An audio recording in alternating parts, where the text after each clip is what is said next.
অত্যন্ত সুনামধন্য সরোয়ার আলম। অসৎ ব্যবসায়ীরা যার নাম শুনলে কাঁপত। তো উনি সিলেটে আসছেন, স্বাগতম। এবং উনি আসার পরেই এই যে চুরটা বাটপার, ওরা কিন্তু খুব ভয় পাইছে। আজকে দেখেন এই সিলেট শহরে, আপনি সিলেট শহরে আসলেই আম্বরখানায় জাম, টিল্লাগড়ে জাম, মীরাবাজারে জাম, প্রত্যেক জায়গায়। এগুলা হচ্ছে মূল বন্দর বাজারে। এবং বন্দর বাজারে কি হচ্ছে, প্রত্যেকটা রাস্তা, মূল রাস্তা হকাররা দখল করছে। এই দখলে কে আছে? এই দখল করছে কিভাবে? আমি বসাইছি, আপনি বসাইছে, আমি নিতেছি 100 টাকা, পুলিশ নিতেছে 100 টাকা, তাই না?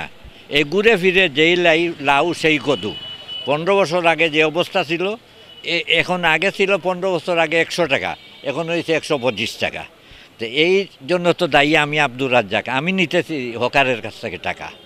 এইগুলা নতুন ডিসি সাহেব আসছেন, আমি আশা করি সিলেটের মানুষের যা অন্তত আর কিছু হোক না হোক, যাতায়াতের ব্যবস্থা, স্কুলে যাওয়া আসা, শিক্ষা ব্যবস্থা, চিকিৎসা ব্যবস্থা, অন্তত কিছু লাঘব হবে।